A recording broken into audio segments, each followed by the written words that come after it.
Welcome everyone to the launch of the Australian Disaster Resilience Index, hosted by the Bushfire and Natural Hazards Cooperative Research Centre in partnership with the University of New England.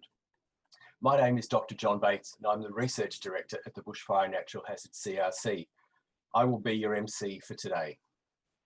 As we begin, I would like to acknowledge the traditional owners of the lands from which we are all joining this meeting today, and to pay my respects to their elders past, present and emerging, and to any elders joining us online today, and also to acknowledge the long association of traditional owners with the land, water and culture across our vast continent. This webinar is being recorded for later online access. As attendees, you will receive an email from the Bushfire and Natural Hazards CRC once the video is available from our website. We have two speakers this morning to launch the Australian Disaster Resilience Index, and they will describe what it is and how you can use it. And they will run through a tour of the index to give you an idea of what it looks like. You can ask a question at any time during the webinar using the Q&A function located on the toolbar near the bottom of your screen. We will try to get through as many questions as we can. If you'd like to share your thoughts on social media, please use the hashtag ADRI2020. Before we get to our first speaker, I will provide a quick background to the Australian Disaster Resilience Index. Since 2011, Australia has had a national strategy for disaster resilience, but until now there has not been a nationally consistent approach for measuring resilience to disasters caused by natural hazards.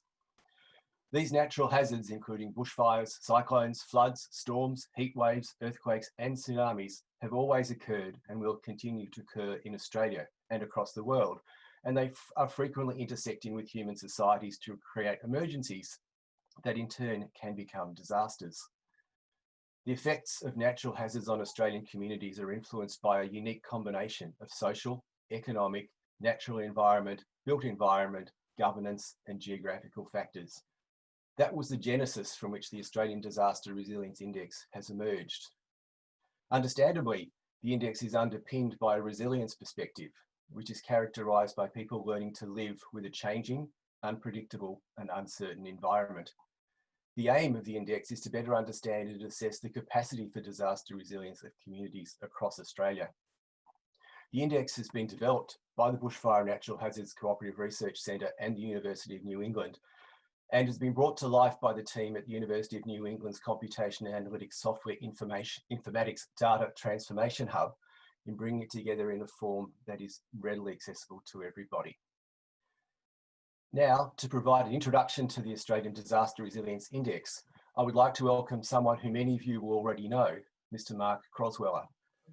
Mark is the founder and director of Ethical Intelligence, a senior advisor to KPMG and a director of the Bushfire and Natural Hazards CRC. Mark also led the task force responsible for the development of the National Disaster Risk Reduction Framework and the Australian Vulnerability Profile in the Australian Government Department of Home Affairs. Welcome, Mark. Good morning, John, and good morning, colleagues. Look, it's a real pleasure to speak this morning very briefly and to congratulate Mel on really what is a brilliant piece of work being developed over a number of years. And I know you've had a rock-solid team behind you and the support of the Bushfire and Natural Hazards CRC, but Mel and I had the chance to have a long catch-up yesterday, probably the longest catch-up we've had for a while, actually. And we're able to really go into the depths of how powerful this tool really is. I'll just speak briefly to some of the key messages that came out of last summer, which I was able to observe much of the media and do a little bit of research on the headlines and the commentary. And there were 6 points that came out of the commentary from public officials. Governments could do no more. Citizen safety could not be guaranteed. Losses would inevitably occur. Communities should prepare for catastrophic impacts. There will be the inevitability of deaths, and people need to follow instructions and abandon localities. And that really struck me after, or during the season, but particularly after the season, as to how fundamental resilience really is. That when we get ourselves as a society into a position where that they are the key tenets of the messaging that's coming out of our leaders, that we've got an environment that we're now living in and will face probably even more intense and frequent circumstances in the future which demand resilience. what the index does, and particularly speaking as ex-head of task force for resilience and risk reduction, is that it measures the systemic underpinnings of what it looks like, or what good resilience looks like. We often want individuals to be resilient, and sensibly so. It is a shared responsibility, but it needs some predicates. It needs some underpinning systemic support in community, in economy, structurally, economically, socially, to give people the best chance to be resilient. What the index shows me, certainly inquiring, using the tool yesterday, having a bit of a look across the country, is that there's a lot of systemic deficiency across Australia that would otherwise support people in achieving the resilience that we would like them to achieve in partnership with the agencies when we face the disasters that we have faced and continue to face into the future. So it does gives us a baseline, kind of shows us where we're at now in terms of systemic resilience, or the attributes of resilience that we need in our systems and in our society to help us be resilient. But I think also it shows the gaps. And therefore it also shows the opportunities if we're prepared to take them. And I think that's perhaps the biggest challenge going forward, is that the indices and the measures that it uses really leave institutions, governments and other entities with little excuse not to know what the underpinning gaps or problems might be, and what needs to be done to rectify those things to give people the best chance. So I just want to congratulate the CRC and the Mel, to yourself. I think it's a fantastic piece of work. It does very much fit in and speak to the work the task force did, particularly on disaster risk reduction. It was very much focused on the institutional underpinnings of where risk is created. Institutions generally create risk. Individuals might create their own micro risks, but at the end of the day, the risks on the Australian landscape created by institutions, and it would be good for institutions to know a lot more about the extent to which their societies, their communities, their localities can be resilient or not. So congratulations, Mel. It's a very powerful tool. I think people in the coming months and years will really appreciate how powerful it actually is. I think it leaves decision makers with little doubt that there's work to be done and little excuse not to do it. And I think that's one of the refreshing insights that I got from looking at the tool in great detail yesterday, that it's going to be hard to argue not to do some of these things now. But we have evidence, we have benchmarking, we can compare across the country. We've got a set of attributes that help us to define the systemic underpinnings of resilience in terms of coping capacity and adaptive capacity. And it gives us a great policy platform, or information for a policy platform to move forward. So congratulations, Mel. Congratulations, CRC. Great piece of work. I feel very privileged to speak on behalf of it today, and look forward to using it more in the future. Thanks very much. Thank you, Mark. The Australian Disaster Resilience Index is accessible through an interactive online website. And to introduce you to that index, we have a short video presentation that we'd like to share with you.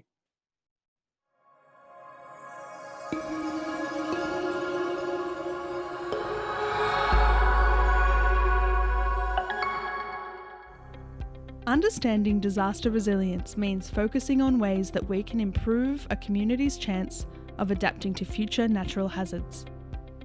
It's an essential part of natural hazard preparedness, response, and recovery.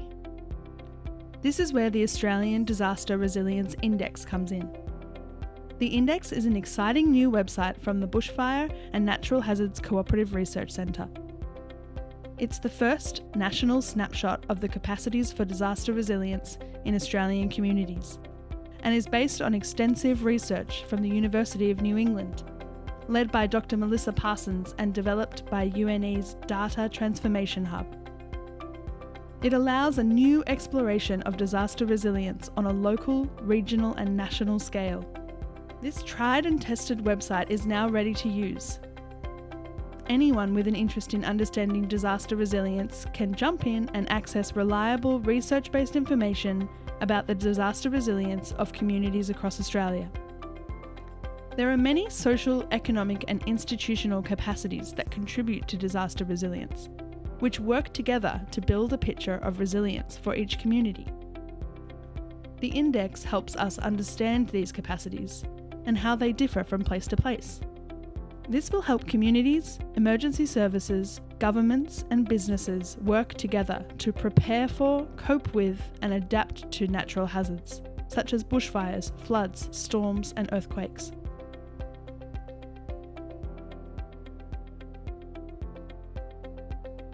The Australian Disaster Resilience Index structure has 3 levels. The first is an overall index of disaster resilience. The second is a sub-index of coping capacity and adaptive capacity. The third level includes the 8 factors that make up coping and adaptive capacity. Coping capacity is made up of 6 factors: social character, economic capital, emergency services, planning and the built environment, community capital, and information access. Adaptive capacity is made up of 2 factors: social and community engagement, and governance and leadership.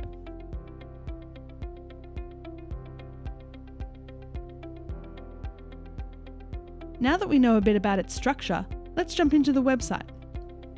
To access the Australian Disaster Resilience Index, go to www.adri.bnhcrc.com.au. Here you can explore maps and download data reports about disaster resilience in Australia, including different states and territories or local areas. You can discover the strengths and barriers to resilience in these areas and learn more about the research behind the index. You can view the composite index of disaster resilience, explore the factors that enhance or constrain this resilience, and discover new geographic profiles that group places with similar resilience. If your job involves natural hazard preparedness, response, or recovery, then the index is guaranteed to make that job easier. There are lots of processes that the index can support, including policy development, strategic planning, community planning, and risk assessment.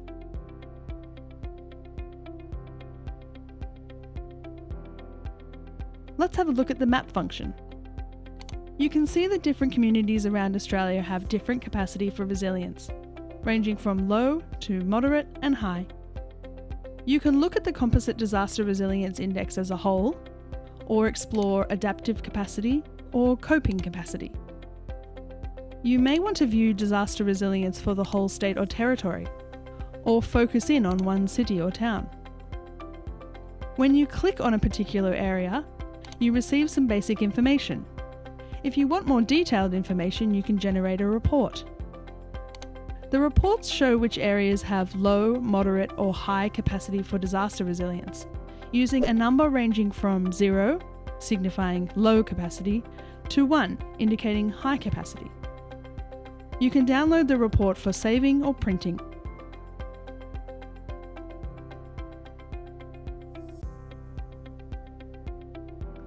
The index also groups Australia's areas into 5 disaster resilience profiles. Use the Disaster Resilience Factors page to understand these profiles. Here, you can learn which areas around Australia have similar capacities for disaster resilience by looking at the 5 profiles, either one at a time or with multiple profiles combined. See how these communities are grouped together? That's because they have similar strengths and barriers to resilience. Generate reports of these groups for more information. The reports explain how the 8 factors of disaster resilience combine within each group to create strengths or barriers to resilience. This will help you understand how the capacities of different areas can be nurtured or addressed to improve resilience. You can use this new information to partner with other communities, to share your knowledge about how to improve disaster resilience across the country. In addition to showing you the data and the map, the Disaster Resilience Factors reports also show you a graph of the factors that influence the disaster resilience of an area, in relation to the state and national medians for the same group.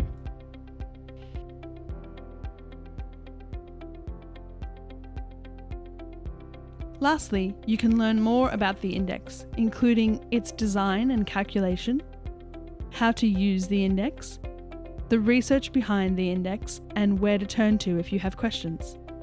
The Australian Disaster Resilience Index, Building Safer, Adaptable Communities. Start exploring today. Thank you. And now that we've seen the video and you've had a bit of an introduction to the Australian Disaster Resilience Index, I'd like to introduce the lead researcher responsible for the development of the index, Dr. Melissa Parsons. Melissa is a senior lecturer and senior research fellow in the Faculty of Humanities, Arts, Social Sciences and Education at the University of New England. And she's been the driver behind the development of the index, leading a team of really good people to bring it all together.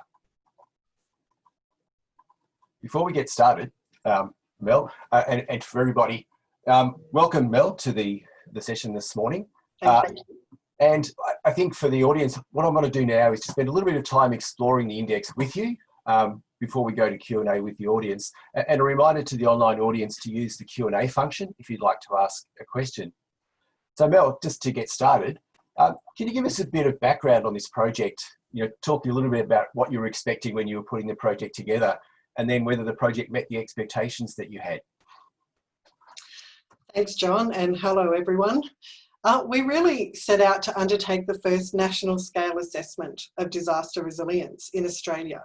So this was a chance to assess the capacity for disaster resilience in Australian communities by considering, as Mark talked about, that system of social, economic and institutional factors that we know sit around communities to influence their disaster resilience. And I guess it was a really opportune time to undertake this work. Many state, territory and federal agencies were developing and still continue to develop strategic programs or frameworks to guide their community disaster resilience activities. But what we didn't have at the time to support that was this nationally standardised picture of how factors act together to influence the potential to achieve those aspirational goals of community disaster resilience. And so the index will help all sorts of organisations to better tailor activities to support disaster resilience. You asked if the project had met those expectations. Well, I think that the research is world class in the way that it's both conceptualised and calculated disaster resilience, and also in the interactive website that's been developed for the index. We've done a few pilot projects with different agencies, but we'd really like to hear from you, the future users of the website, about how you apply the index to support your agency functions. Thanks, Mel. Was there anything that surprised you when you began to see the numbers coming to life, given that there was nothing around before and suddenly you started to see things emerging? Yes, absolutely. And there's probably three main surprises that I want to talk about. One was the signal of remoteness, and that shows up quite prominently in the maps because of the land areas involved. Many regional and remote communities do have low capacity for disaster resilience because of entrenched economic factors, access to services, social factors, and fewer adaptive learning supports. But if you look at the disaster resilience factors part of the website, sitting alongside that in many regional and remote communities can be those strengths in community capital and connectedness. And at the same time, there are also areas of low capacity for disaster resilience in major cities. So it's not purely a phenomenon of regional and remote communities. I guess the second surprise comes from information access. For a whole lot of communities, largely in the areas surrounding cities, information access is a barrier to disaster resilience. And what this really means is that telecommunications access in these areas forms a barrier to engaging through digital means with natural hazard information. And the third surprise really comes from the project end users, where right from the start, they asked for a strengths-based approach to look at community disaster resilience in Australia. And so they were really the catalyst for one of the most innovative parts of the research, where we've come up with those 5 disaster resilience profiles. And this is really powerful because it allows users of the index to know which places around Australia are alike in terms of what supports disaster resilience and what constrains disaster resilience. Nooka in remote Northern Territory Cobram in Victoria, Ceduna in South Australia, Lyneham in the ACT, and Georgetown in Tasmania all have the same disaster resilience profile. Surrey Hills, Parkville, Toowong and Scarborough all have the same disaster resilience profile. And so this type of new information will open up new types of collaboration and conversation that can focus on the shared opportunities and the shared challenges. Thanks, Mel. And we've just seen the introductory video, but given you know the index so well, can you just briefly explain to the audience how best to use it? There's a lot of different ways, but I think first and foremost, the index is a decision support tool for government agencies, industry and NGOs. It's not the only piece of information that's important in a decision, but for the first time, as Mark talked about in his introduction, it provides that standardised assessment of disaster resilience at a national scale. Strategic planning and investment nationally or in states and regions then can be guided by the strengths and barriers to disaster resilience. It allows you to see which areas are similar and to say, well, what's been shown to work in one place might also work in these other similar places. So an example is planning for disaster recovery. Communities with lower overall capacity for disaster resilience would be expected to have more complex and longer recoveries than areas with access to greater coping and adaptive resources. But even within that, the index shows that even communities with lower overall disaster resilience can have strengths contributed by community capital, and we know how important that is for disaster recovery. At the same time, the index shows that these communities can face barriers to recovery because of economic or natural hazard planning elements that sit around those communities and which they're often not aware of. So knowing where these are can help better direct recovery resources to build on strengths, but also to address barriers. Yeah. So when we originally conceived the idea of the index, we intended to put it out as a publication, so a report with tables and all those sorts of things that we have. But we realised it was going to be richer and far more helpful in a web format that's available today. What are the key features of this online version that you think will help users really get into understanding resilience across the country and in the areas where they live and work? The website makes the index discoverable and interactive. It's a spatial index, and the best way to explore and interact with spatial data is through maps. So I guess it's not text-based and prescriptive like a report. On the maps, you can visualize different aspects of disaster resilience for the areas that are of interest to you. And so they may be the jurisdiction in which you work, communities that you engage with, areas with certain natural hazard risks, or areas for which you might want to develop new policies or programs. And then you can use the website to generate reports about those to use in your activities. Yeah, thanks, Mel. Mark mentioned this morning the National Disaster Risk Reduction Framework. And since you began the project, the government has released that framework and Australia's vulnerability profile. How will your work on the index contribute to the implementation of those initiatives? Oh, look, I think that the Australian Disaster Resilience Index complements the goals of the National Disaster Risk Reduction Framework. At the heart of that framework was the setting of national priorities for disaster risk reduction, acknowledging that while individuals and communities have their roles to play, they don't control many of the levers needed to reduce some disaster risks. So what the index does is to map out many of those levers identified in the framework and the effects that they have on disaster resilience. The index showed that those levers aren't uniform throughout Australia. They're really a mosaic where the same lever can be a strength in one place, but a barrier to disaster resilience in another.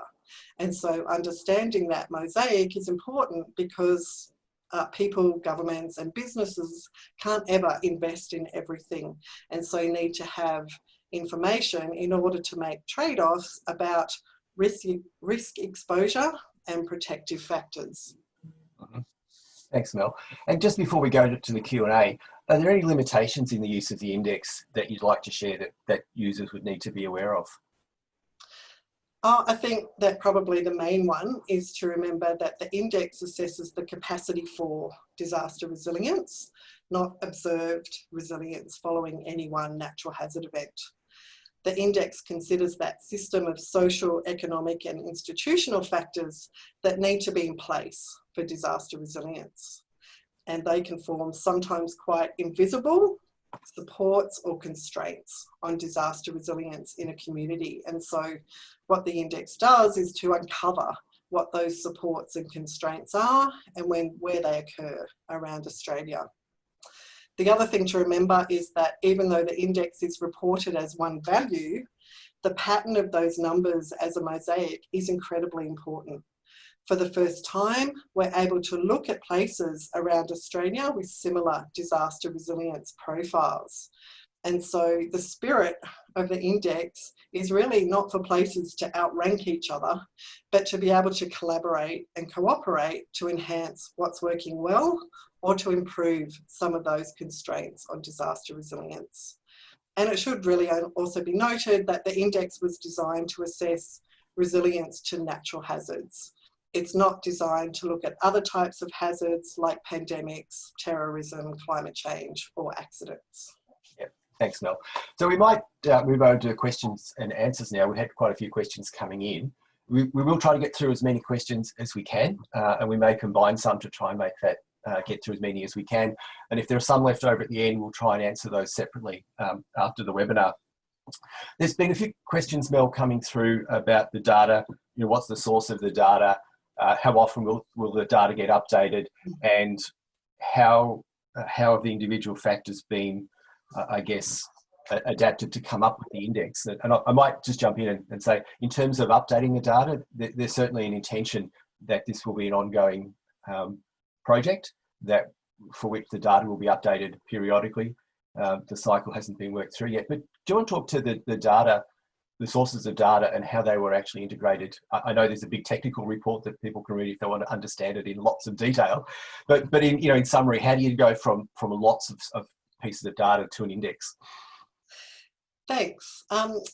So I'll break that down into two parts: what data we used and how we've gone about using it. So we used publicly available data sources: Australian Bureau of Statistics, Australian Institute of Health and Welfare, the Oren Network, Productivity Commission, Department of Infrastructure and Regional Development, Geoscience Australia, local government annual reports, Torrens University Public Health Information Development Unit, Department of Communications, Regional Australia Institute. So all the data that we've used for the indicators, and there are 77 indicators that go into the index, is all from publicly available sources.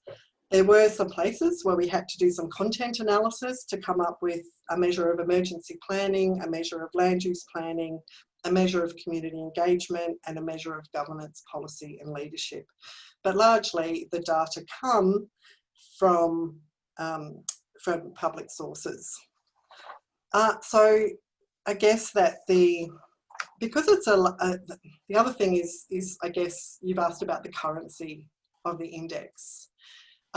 The index is large scale, so it really picks up those broad scale structural factors of resilience.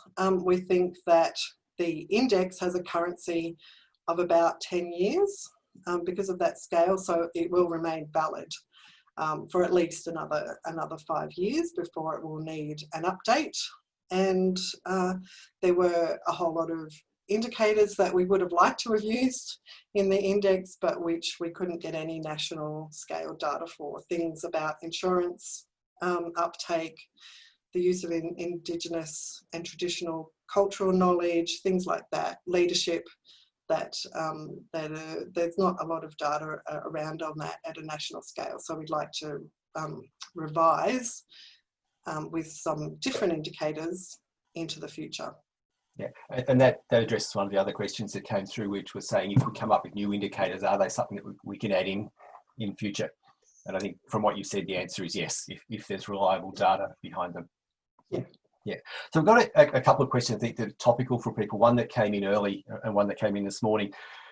Looking at how well the index fared over the last summer, and to put it into one example that came through, someone said, my area is very fire prone. We've had 2 bad bushfires in the last years and we're still going strong. Why have you assessed us as having low resilience? That's a really good question, and it's something that comes up a lot.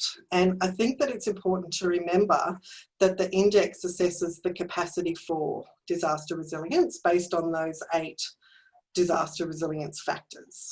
It's not about individuals and their capacity to prepare for an event or their fortitude to say, I will rebuild following what's often substantial loss and trauma. We know that most communities are made up of resilient people participating in disaster resilience to the best of their abilities. And it's rare that people don't want to do what they can to protect their homes, their livelihoods, their families or their communities from the losses that might come from natural hazards. But it goes back to what Mark said earlier, individuals can only do so much.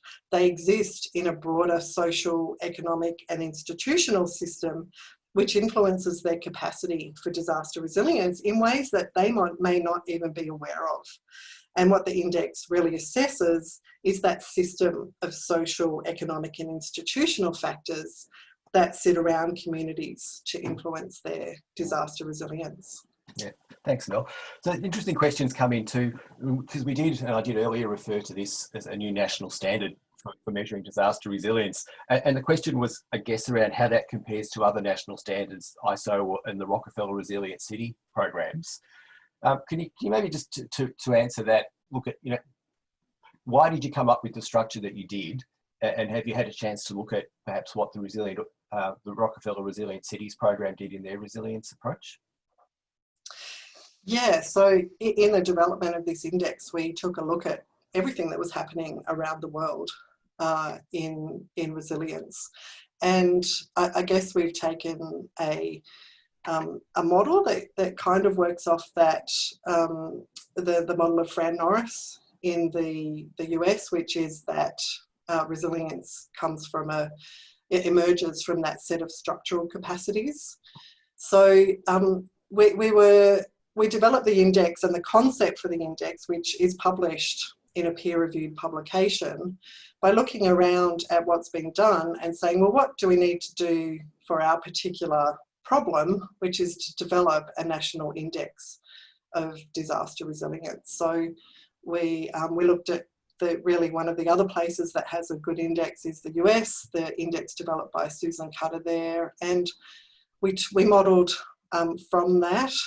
Looked at a whole lot of literature about what factors we should include to specifically look at disaster resilience, not social vulnerability.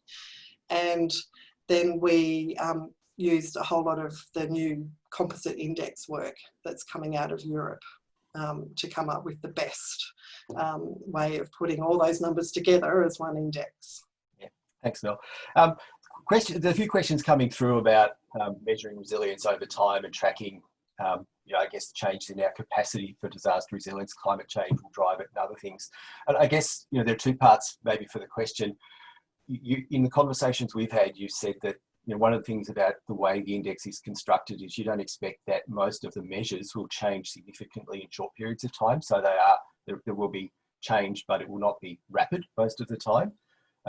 And the value of the intended approach of having timestamps effectively of data so that you can track changes in capacity for resilience over time. Yeah, look, because of the scale at which it is, and because it measures a lot of those systemic factors and the systemic social, institutional and economic factors, it's not going to change quickly. These things are hard to budge. And but what looking at the index through time might be able to do is to pick up some areas where things are changing in terms of, and one of the things that we'd like to perhaps do next in terms of the index is to use it as a policy predictive tool, come up with a way of doing that. If you did this in a policy sense, how much would you need to invest and what would you need to do to budge that, that level of disaster resilience for different places around Australia? Yeah, thanks. We've got a couple of questions come in. Just the areas that have been chosen for the study were the statistical area 2s, the SA2s. So Australia is broken up into all of those. I guess the follow-on question from the same person is looking at what happens in sort of more remote areas where people might be used to flooding more often. You know, that they might be at a distance to some of the services, but they have other attributes. You talked about remoteness early in one of the things you looked at. Do you want to expand out on that a little bit to talk about how the index dealt with those things and whether there are perhaps some resilience features buried that we haven't uncovered yet in some of those communities? Yeah, look, I think there's two parts to my answer for that, which is that remoteness was a really strong signal, and it's largely because of the way we've looked at this as a set of structural factors. It's largely because of access to services, lower economic capital, and more entrenched social disadvantage in general in remote areas. But what also came out, if you look at the disaster resilience factors part of the index, is that remote communities are usually associated with really good community capital. And anecdotally, we know that remote communities are able to band together and to use their social capital to solve all sorts of problems.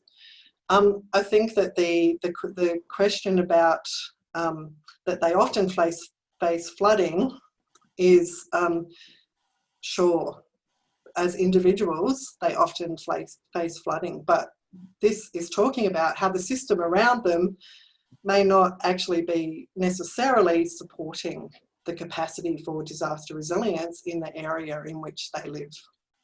And that's a good answer, because there's a question that's come through asking whether an individual community can update their data to improve their standing after projects are completed. So it comes in, very much to where you're going, that it's a whole system around them, and looking at not just we did something and it's finished, but having had it finished, what has it done and how has that flowed through to change? Is that a fair summary?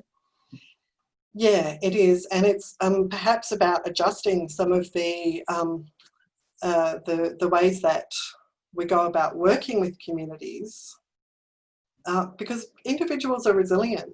There's really a lot that's going on in terms of participatory approaches where agencies are doing really good work with communities to improve their disaster resilience, but they still sit within a system of factors that sits around them that may be invisible to and form an invisible barrier or a support to them being able to utilise what they're learning through those participatory programs to get the best outcomes, both as individuals and as people living in a broader society. Yeah, thanks, Nell. Couple of questions, and always more questions coming through. There was a question about whether there's going to be an API for this so that people can ingest it directly into the GIS systems, and the answer is yes. The API is being developed. I think I'm not sure that it's been field tested yet, but certainly it is in there, and certainly something we're trying to do. And that's probably a good time to let everyone know there is a huge amount of data that sits behind the website, and which is the reason that we developed this as a live product rather than as a print product, because it was really difficult to get information out to see where it goes.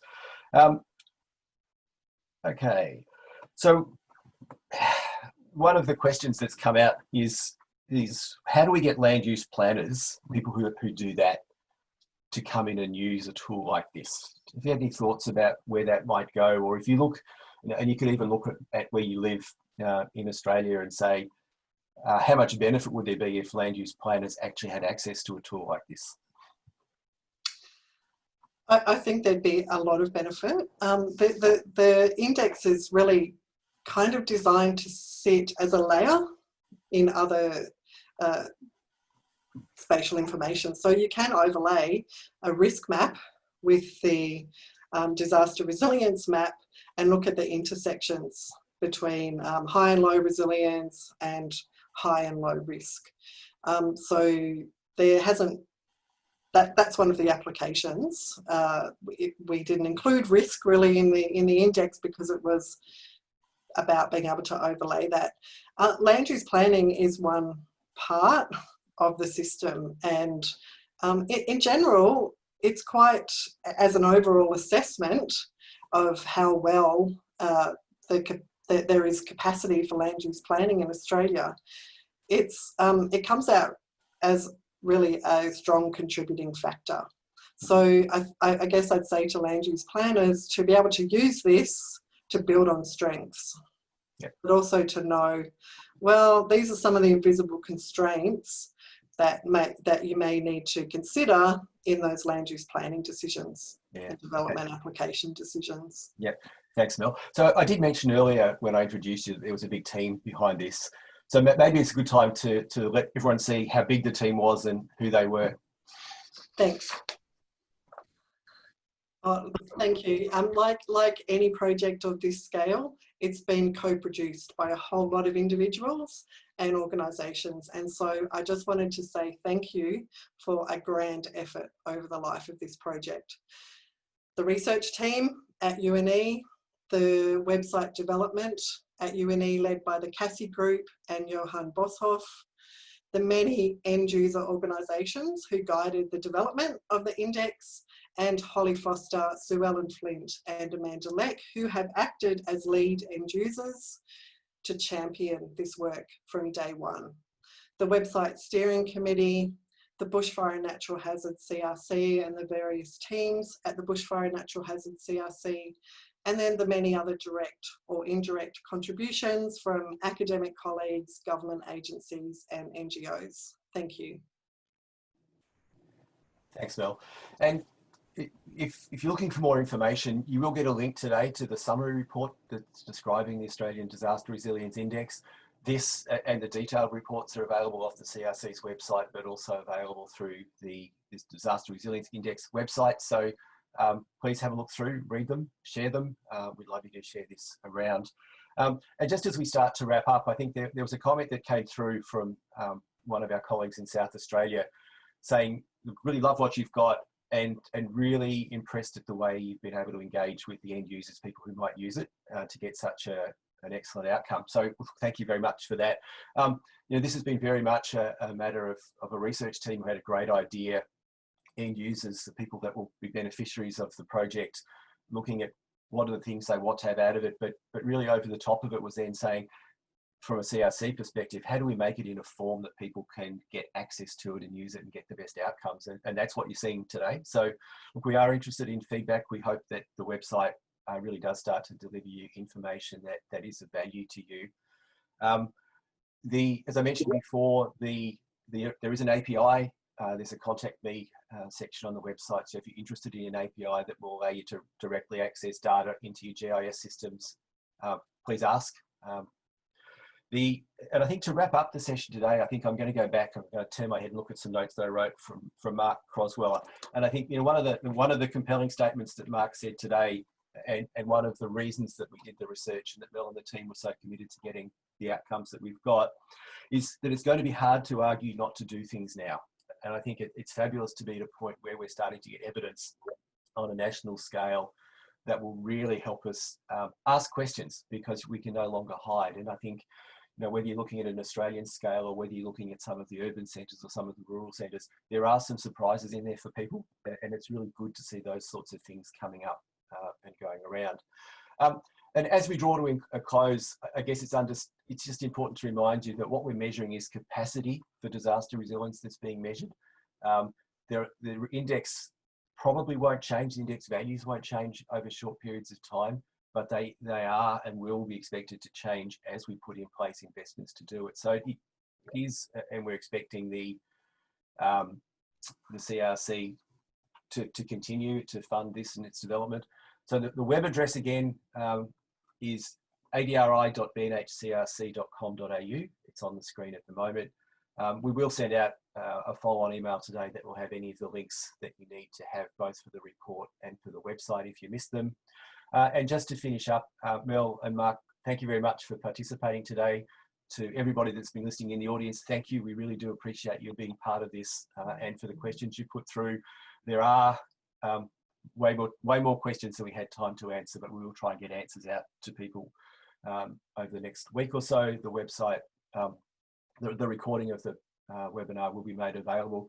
And just on our last slide, there are some extra events that the CRC has coming up in next few weeks. The Economics in Disaster Recovery by Professor Mehmet Ulubasoglu from Deakin University will actually touch on other aspects of recovery, and it draws some information and comparisons from this index as well. So that would be an interesting read. And that'll be followed up later in August by the Chief Scientist of Australia, Alan Finkel, talking about fire, flood and cyclone in Australia as part of the Laurie Hammond oration, which would have been part of the annual AFAC CRC conference, but given the COVID-19 situation in Australia, that's now an online and a free event. So thank you all. On behalf of the CRC, on behalf of the University of New England, thank you so much for being part of our journey today. And we hope that you enjoy using the Australian Disaster Resilience Index, and have a good day.